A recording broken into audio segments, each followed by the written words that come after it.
What's going on, everybody? Welcome to episode 10 of the Tony V Project. Got my boy Christos Giagos here, coming fresh off his victory at ACB 82. Yes. Thanks for having me Heck on. yeah, I really man. appreciate it, and I've seen a couple of your episodes, so this is cool to be here. Yeah, no, thanks for coming. Watched it, streamed it on Facebook, and watched you just put it to this guy, man. It was, I know we had, for all the South Bay members from Afterburn, I know a lot of you guys were all streaming it. It was actually kind of fun because literally on Facebook, it's actually the first time I think I've ever watched it live like that on Facebook. And it was super cool to have Brittany and Jason and Kano was on there and Ty. And like we were able to like actively throw comments up as we were watching you throw blows. You know, I'd see Ty like, "Get him, Christos, get him!" And you know, he would type, and then I'd be like, you know, and then I'd throw an emoji on there. But it was cool to be able to kind of not necessarily be right next to everybody watching conversation stream. Yeah, it was conversations, and so that's what it was. I saw it was super cool after the fight with the pictures, my hand raised. I saw like comments and stuff. I was like, "What is that?" That's weird. Yeah, and then you would see, I'm sure other friends, fans, etc. of yours, you know, they were making comments like, "Go Christos, go," and you know, everyone was kind of liking or hearting the comments, and it was definitely a different but super cool way to watch the fight along with everybody else. So, but yeah, man, huge congrats. Obviously, thank you. Big W. A lot of training that went into this camp. It's probably one of my longest camps I've had. Really? I usually stay in shape, and I can take fights 4 weeks notice, 3 weeks notice, because I always like to stay ready. And they gave me this fight 6 week notice. So I was like, you know what, I'm just gonna push myself, and I wanted to break the guy. The whole game plan was to break the guy. Yeah. And I feel like that's kind of what I did. I mean, again, from watching, I mean, that's totally what I gathered. Like, either to me, it seemed like he just was not ready for the intensity that you brought, and was kind of overwhelmed and like got into that, what the fuck do I do? Because you just were like relentless. Well, yeah. I mean, I got to give most of my props to Giva Santana, one of my coaches. He came with me the first time I went to Brazil, and the first time I won in Brazil, and then when I was in the UFC, we game planned this thing over and over again, and that's when I figured out game planning works. You know? And it can get boring sometimes because you're gonna go to training, and you know what you're gonna do already, and it's like, oh, I don't want to do that. I just want to train, but you got to do it. You kind of got to put in the work. So this camp, the game plan was to break this guy, make it a grueling, exhausting fight. Just a dirty. So what does that mean for me? I got to go everyday training. Your training has got to be. He puts me through the gauntlet. Like, I'm one guy against the wall trying to take him down. If he gets out, I'm hitting pads. And then when my coach falls, I go on somebody on the ground. And it's just over and over again, 6 5-minute rounds like that. Fresh dudes coming in. Fresh dudes every time. So he wanted to make sure my body was physically ready for a fight like that. And it was great because going into the fight, it just worked out perfectly.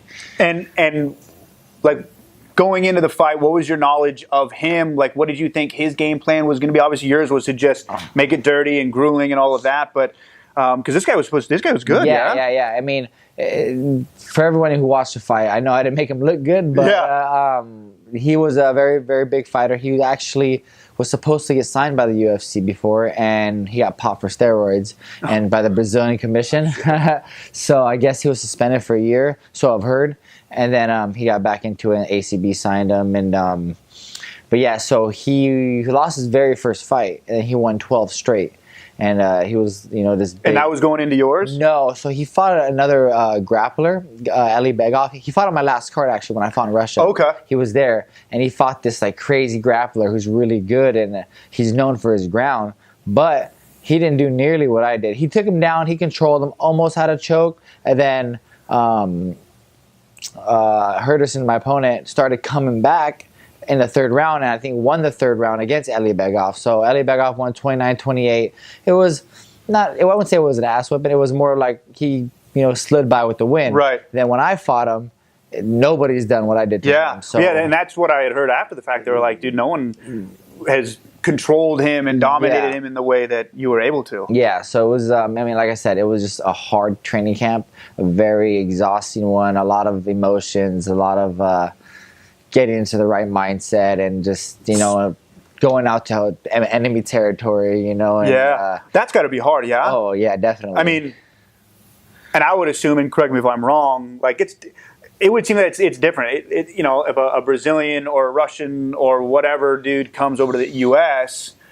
versus us going over there, like when you're going into hostile territory over there, I mean, you know, that's their boy, that's their crown jewel, and like, you know, you're worried about how the judges are going to score things, and right? I mean, is there a little bit of that or no? I think so, because you hear a lot, like Americans always look down upon a lot of countries you go to, you know, and especially like in Russia, I was mostly scared when I fought out there. But this fight, I've been to Brazil twice, so I was a little more comfortable. But I've never been to Sao Paulo. I think that's how you pronounce it.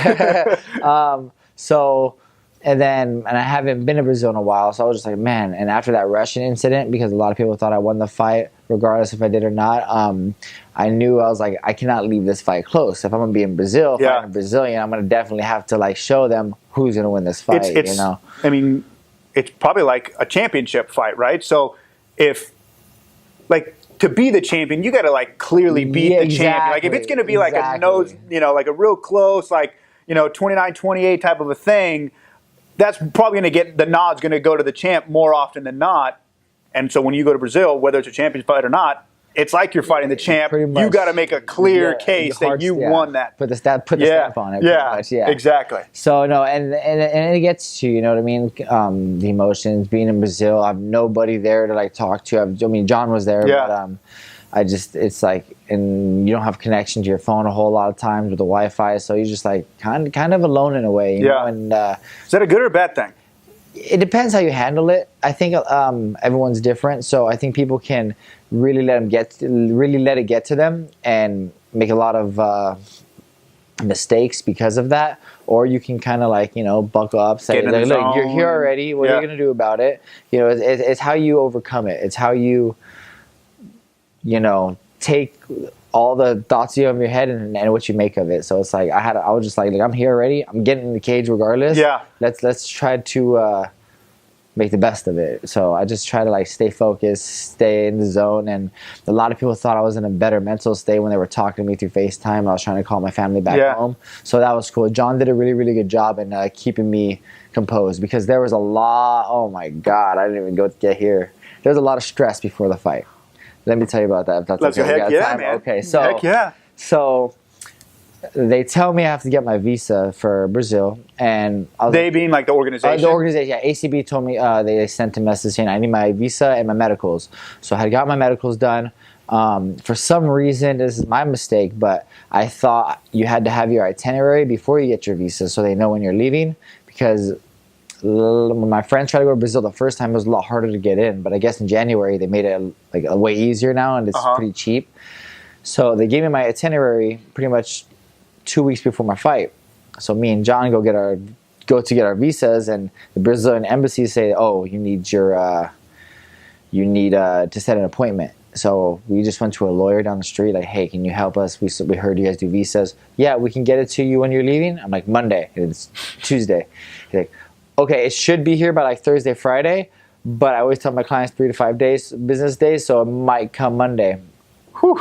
I'm like, crap. That's cutting it close. But so he's like, "No, but for the most part, it's usually like 2 days, like Thursday, Friday. I'm almost positive you get your visa." I'm like, "Okay." We do it next day, and they email you the visa, by the way. They don't mail it to you like they used to. So they email it. I have my passport already. Next day, John calls me. I got my visa the next day. Like, cool, all right. You think yours is coming? Mine's going to be here. Friday comes along. My lawyer calls me. I'm like, all right, cool. I got my visa. Hey, I need you to send me your passport picture again. I was like, wait, what?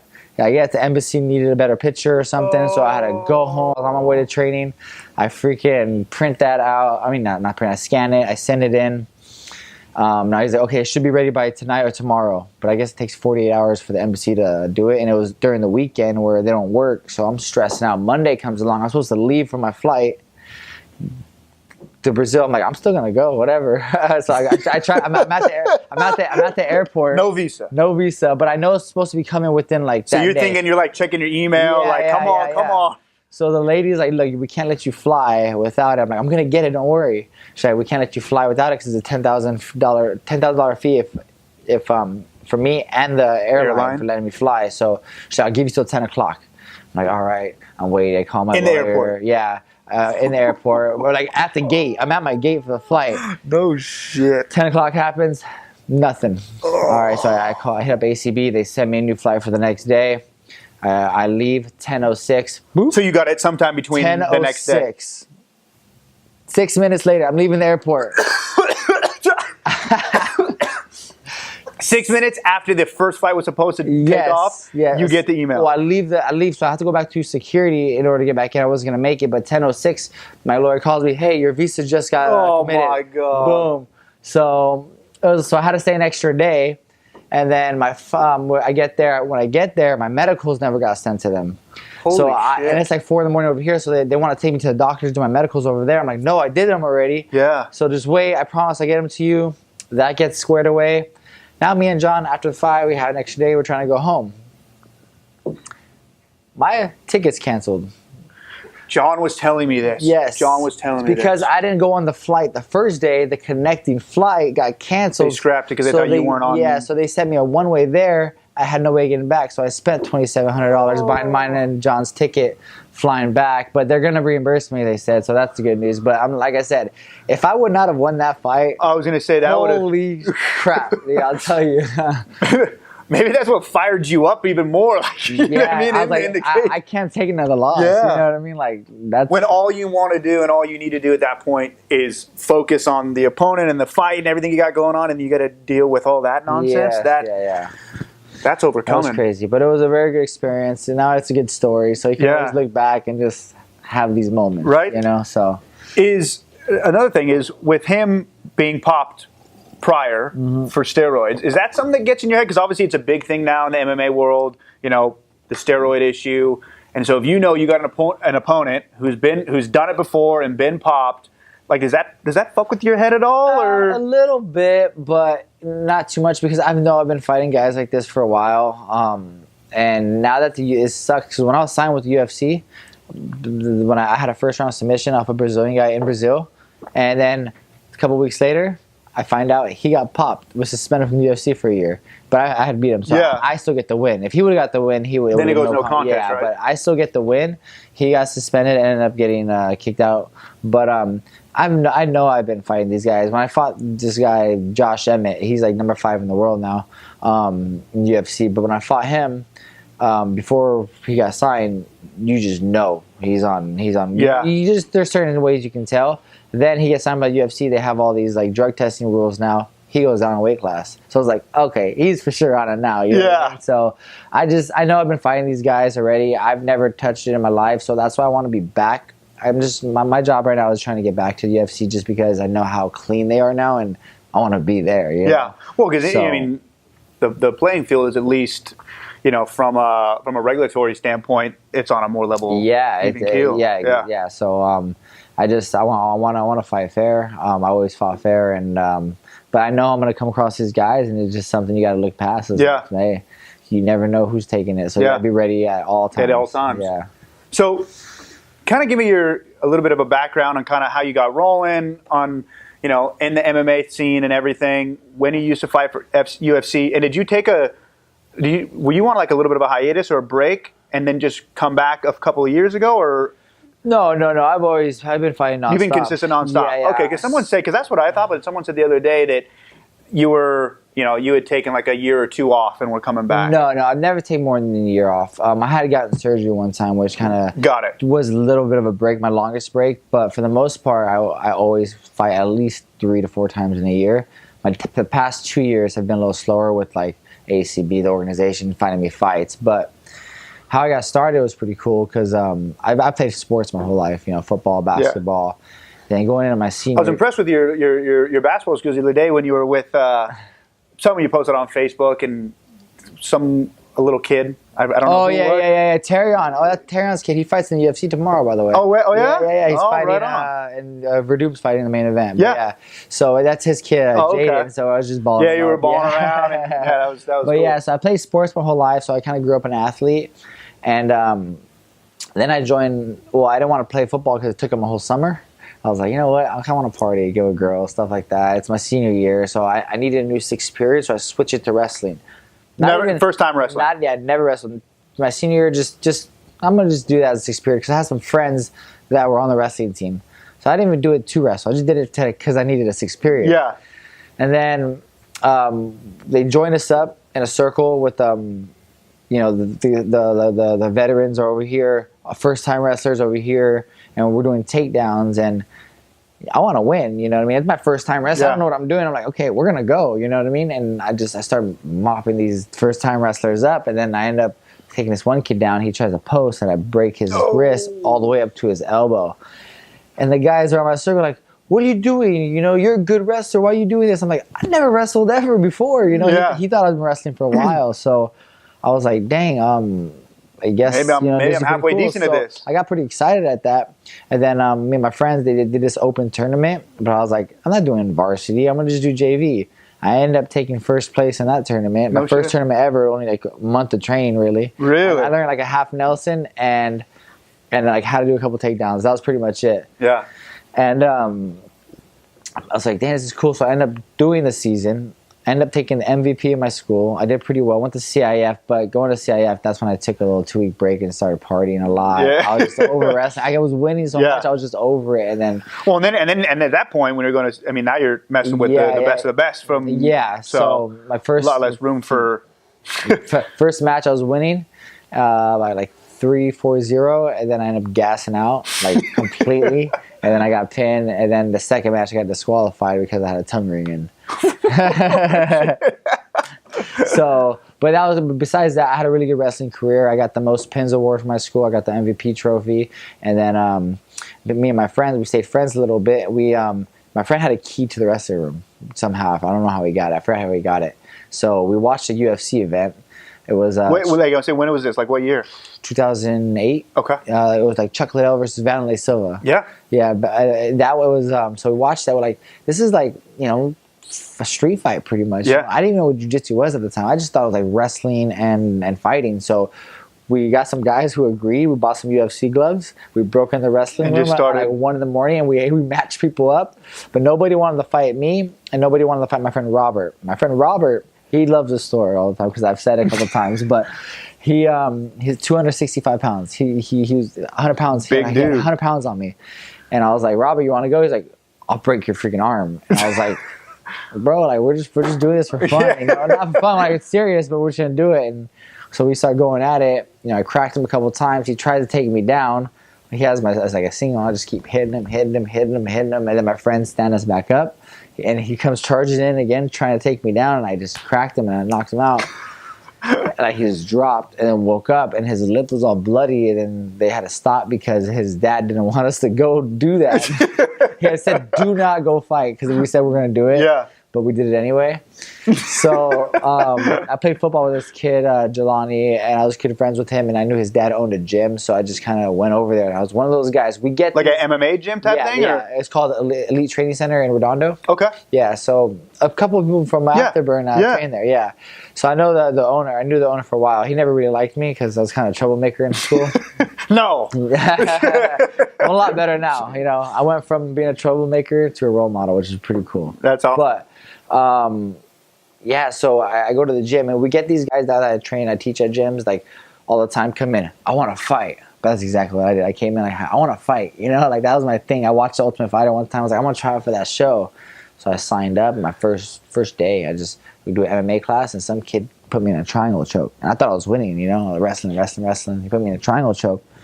And I sat down after I tapped out. I was like, did this guy really just choke me out with his freaking legs? Like, did that just happen? I didn't know what jiu-jitsu was. Yeah.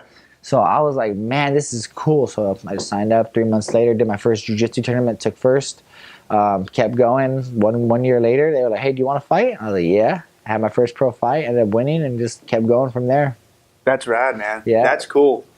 So it kind of fell into place in a way. Yeah. Like destiny, I guess you could say. Heck yeah, man. Well, I mean, especially you find something, you know, that you're good at. You have never done any wrestling or anything, and you jumped into it, and it obviously just was meant to be. Yeah, no, it was cool. And you don't have to rely on your other team, you know what I mean? It's all yourself. But losing's a lot worse because Because now it's all on you. You can't blame nobody I had that else. question with John. You know, you're playing football, basketball, baseball. I mean, you know, when you lose, the team loses. Even if you think like, oh, like I fucked up and I cost my team the victory, like it's still a team. Yeah. Like it's a different ball game, especially I believe, and I don't know from personal experience, obviously, but I would imagine it's got to be a whole different ball game. Not only when it's a one-on-one thing, because all you can, you could, if you want to, you can blame your coaches, but at the end of the day, you only have you to look back on. And in combat sports, it's got to be even that much more difficult to take a loss versus a tennis match or whatever, any other one-on-one sport. Like it's absolutely. Exactly, like tennis. Yeah. But yeah, because all eyes are on you, and there's only you in there. Yeah. You know what I mean? So it's like when you lose, it hurts a lot more than having a team you can blame, Right. But when you win, I feel like it's a lot more. Yeah, it's a lot better. So. Well, the highs and lows have got to be just, exponentially, bigger than that on a regular sport. Definitely. So then, obviously, it wasn't something that you had always wanted to do. You kind of fell into it. What's your ultimate goal with it now? I mean, like, where do you want to go? What do you see yourself? I mean, obviously, you want to get back to the UFC. That's ultimate goal, right? Yeah. But I mean, this is it. Like, this is your thing, and you want to take this all the way to the top. Couple things. So, UFC is cool more for like the fame side of it, and I can make a name for myself. I already kind of made a name for myself, especially in the Southern California. So that's pretty cool. But I want to make it a little bigger. So if I do open up a gym one day, I have something that I can be the face. Yeah. So that's something I'm looking forward to. Just keep fighting, building my name, and saving money. So I'm trying to save money. I do want to end up opening real estate. Buying a place, renting them out, things like that. Yeah. Haven't really looked into flipping yet, but I'm sure that's something I can get into once I start. But that's something I feel like people get a lot of success with, and I'm really looking to opening up real estate in the future. Yeah. So you got a whole bunch of different things that you want to... Yeah. So either I want to do real estate first, and once I have a couple places, I can focus on the gym and just kind of work from there. So that's what I want to do. So right now, just saving up the money so my money can work for me later. Yeah. So how many, you have one fight left on your ACB contract? Yes, one fight left. Or I think until June. It was 1 year or 3 fights, whatever's faster. So if I wait till like June, July, I think my contract ends. But since I won this fight, I got a little raise for next fight, so I might try. You did? Yeah, so I try. Like a winning bonus, or like for the next fight you get a bump and pay kind of a thing? For example, if you win a fight, like in the UFC, when you start, you get 10,000 a fight, 10,000 a win. Now, if you lose, you stay at that pay. If you win, your next fight's 12,000 a fight, 12,000 a win. Got it. It's kind of like something like that. They do the same stuff. They do the same type of thing. Yeah, so it's pretty cool. And what are there? So ACB, obviously. UFC. What other organizations have you fought in? But have I fought in? UFC, the RFA, they're the LFA now, but the RFA is like they're one of the biggest feeders for the UFC. Oh, is it really? I'm still undefeated with them, by the way, 3-0. Nice. I fought the first time I fought for them. I headlined the first sanctioned fight ever in South Dakota, and I headlined the whole show, and I won with a flying knee knockout, and it was just crazy. It's like South Dakota never seen sanctioned fights before. They go to the first one ever. It was like hitting all these headlines, and that's what got me signed by the UFC the first time. Oh, really? Yeah. So like, I'm in the main event. I'm in his home turf, pretty much. Nothing new. It seems to be a common theme. Like you going into other people's hometowns. And then, so I went with this crazy flying knee knockout, and it was just headlines all over. UFC had to pick me up at that point.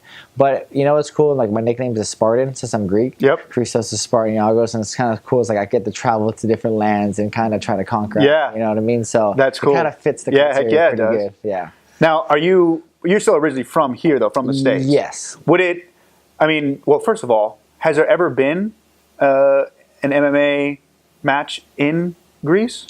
They do fights out there. I know that because there was a Greek guy who got signed by UFC, but he was really garbage. And a lot of people were trying to compare, but he was pretty bad. He got cut right away. Did he? And so he won a lot of fights there. So I don't know how good the talent is there. Got it. But ACB is actually going to Cyprus, which is right next to Greece. Well, and that's kind of what I was getting at. Is would it be cool to go and fight over there if you had the opportunity? I would love to do that because I got a lot of family out there. Yeah. My parents are from Greece, actually. Yeah. So I have a lot of family out there who always try to hit me up. So if I get to fight out there, I think that it would be really cool. It'd be like an honor, to kinda go to my roots and fight. So that's somewhere I plan on fighting for sure, at least once. Yeah. What would you say what's your wheelhouse when you're in the cage? Like, I mean, it seems to me that you got a blend of everything, which is obviously, I mean, nowadays you can't just be a good striker or just be good. You kind of have to have everything. But if you had to pick something, I mean, is stand up your thing? Is wrestling? Is jiu-jitsu? I mean, that's the thing. Or like I like it all. I wouldn't say jiu-jitsu is my worst part because people underestimate my jiu-jitsu, and my jiu-jitsu is actually pretty good. Well, this guy was supposed to be pretty good jiu-jitsu, right? No, he's actually a striker. The guy, he was just pure striker. He's a very good striker, and very hard to take down.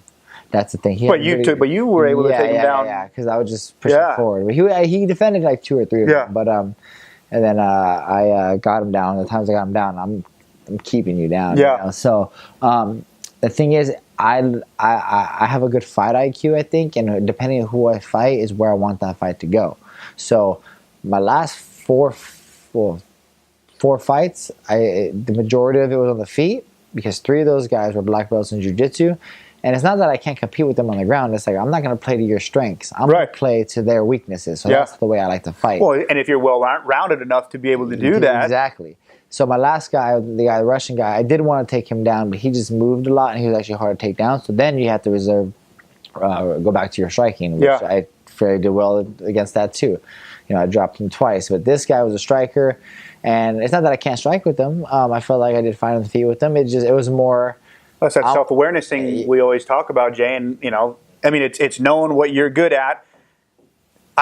When I saw, side note, but when I saw, oh my God, I'm drawing a complete blank right now. Holly Holm, but Ronda Rousey? Rousey. When Rousey went against Holly Holm, I called it before the fight. I was like, I had this feeling she's going to lose. But 2, the second I saw her, like, I was like, I just feel like she's going to trot up and stand up and bang with her. Mm-hmm. And like, she does not have the technical skill that Holm does. Yeah. And I just got this feeling that she's just going to get lit up, and sure enough, she does. But it's like, for you, I mean, because I think that's like a lack of self-awareness. You know what I mean? Which ended up costing her the fight, and then it just went downhill from there.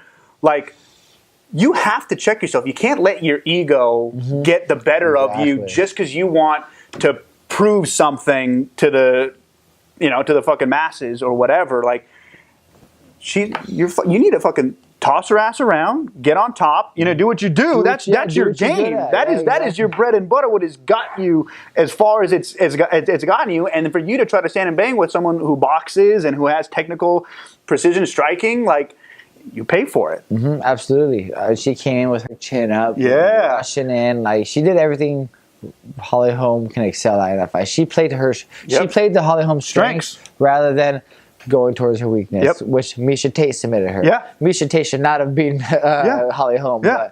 But she played the smart game. Yeah, that's all Ronda had to do. But she's when you win for so long, you start losing the hype and the ego, and everyone thought that she was going to smash it. So I'm sure that got to her too. So, but that's not me. I like to play to their weaknesses. Yeah. So, and I like to be good everywhere because if I can't get to their weakness, you got to back them. I'm about to fight you at your strength. Now, you know what I mean? Yeah. And I can do that. You can hang with them in whatever realm that is. But I started off as a wrestler, and ground and pound was my game, and I'm kind of happy I got to do it because I haven't got to do some ground and pound.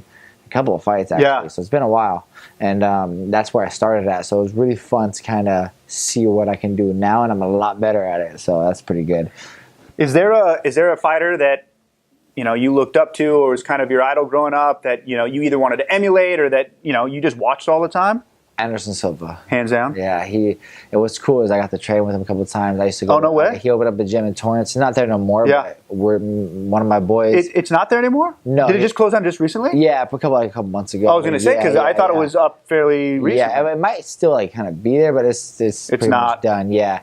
One of my best friends, Mike Safai, he actually was training Anderson Silva strength conditioning, and that's how I got to meet him and be cool with him. But growing up, the Anderson was the guy to watch. He started making people look stupid. And I was just like, I wish I could be that comfortable. But I also used to watch Frankie Edgar a lot, which one of my Brian Ortega. I don't know if you saw that fight. No. Yeah. Okay, I grew up. He's the first one to ever finish Brian Ortega. I mean, sorry, Other way, finished Frankie Edgar.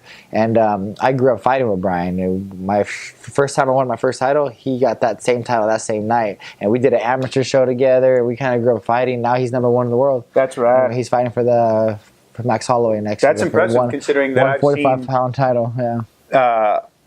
The Frankie Edgar and Maynard fights were some of the best ever. I mean, I remember those, man, and just getting dropped 3 times in round 1 and coming back to those were some. So if he actually finished him after some of the what he endured on those couple of fights in the first round or 2, that's impressive. Yeah, you got to watch that fight. He cracked him with an elbow and then finished him with the uppercut. And the uppercut hit him so hard that he literally off the feet or off the ground. Yes, no, literally. Yeah, it was crazy.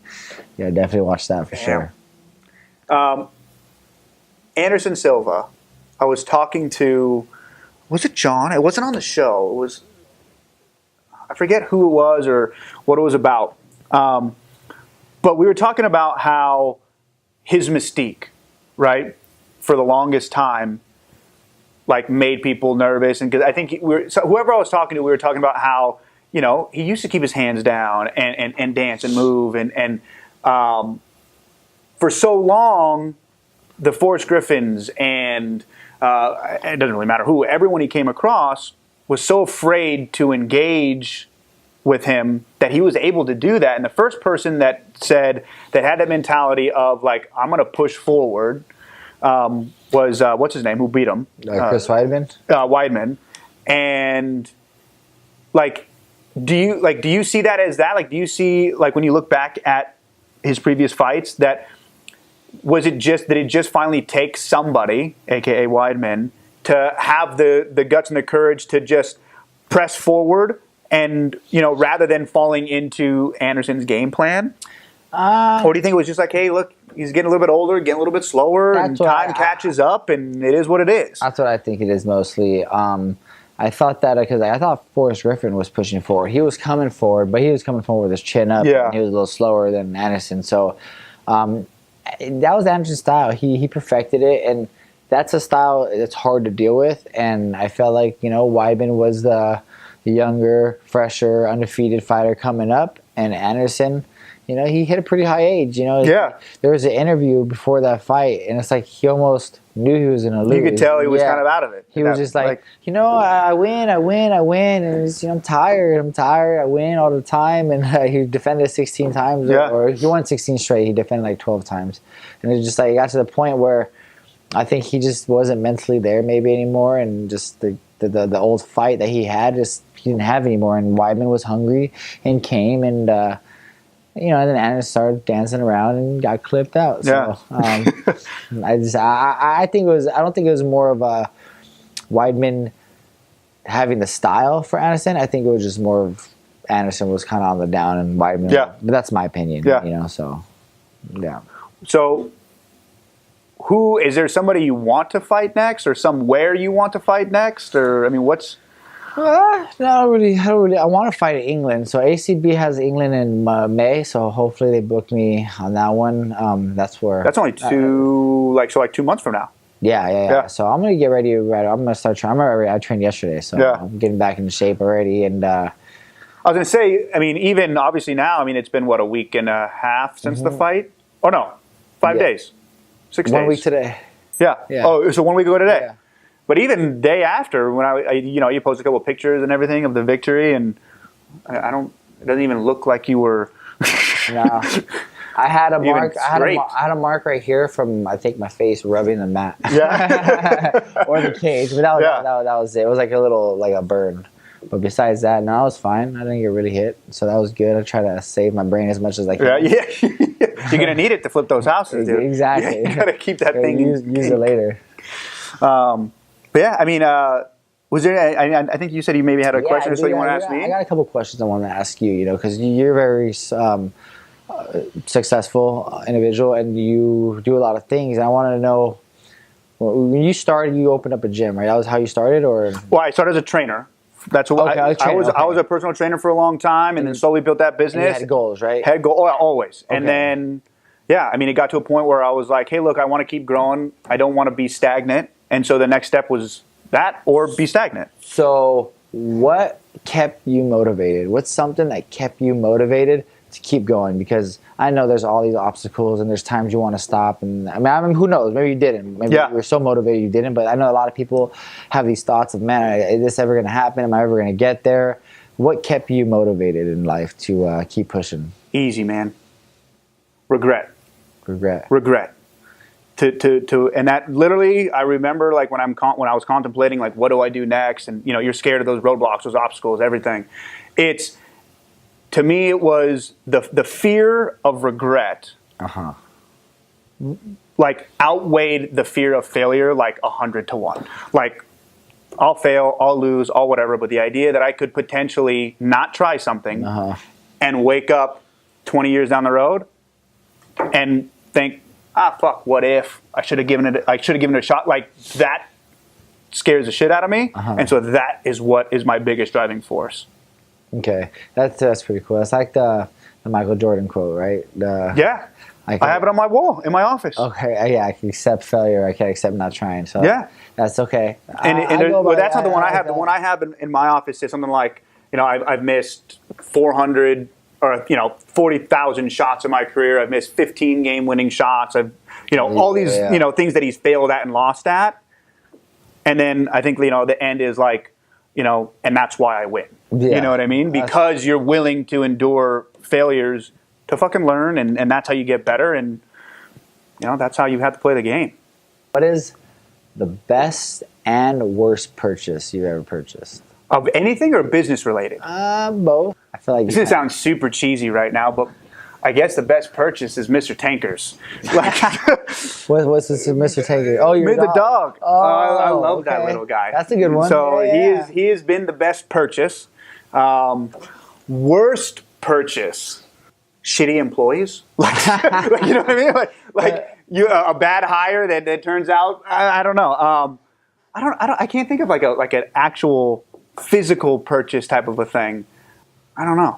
Okay, that's a hard question. Yeah, that's a hard one. All right, the best one is definitely Mr. Tankers though. Yeah, last one. So I've seen you've been training with John. I have, and I know he asked you this too. But there's a second part to the question. But have you ever thought about doing a fight, even like an amateur headgear, not professional, but like just to get it like an exhibition match? I was trying to tell the first words out of my mouth when John asked me the same question. I was like, I'm getting old, dude. Like I can't be doing it. He's like, you're not, and try to fucking put that to rest.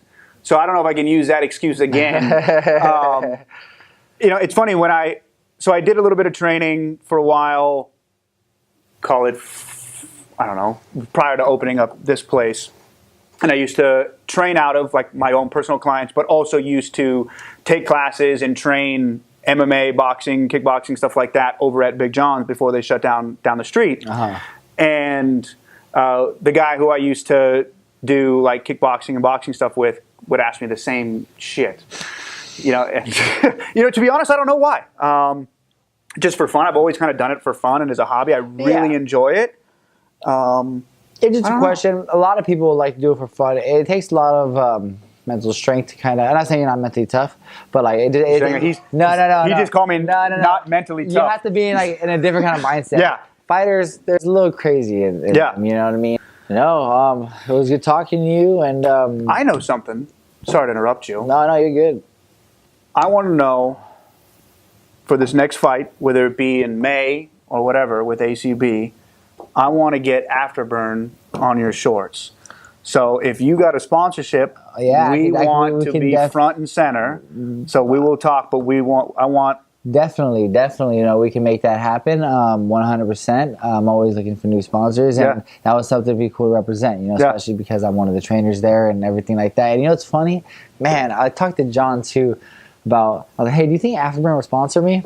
And he's like, yeah, you should talk to him. But I just got nervous. But I'm glad you brought it up because we can make that happen for sure. 100%. Thank you. That's sure. Awesome. Yeah. No, we'd be honored, honestly. Perfect. And I saw that one. As soon as I find out my next fight, I'll come talk. Let us know. We'll get going. We'll get another big group thing going, whether it's at the underground or whatever, and we'll all watch it. And best of luck to whenever that happens. And congratulations again on that last fight, brother. No, thank you so Cool. much. I appreciate All right, you man. having me. Yeah, It was a appreciate pleasure. it. Thanks, Christos. Of course. See you guys next week. See you guys.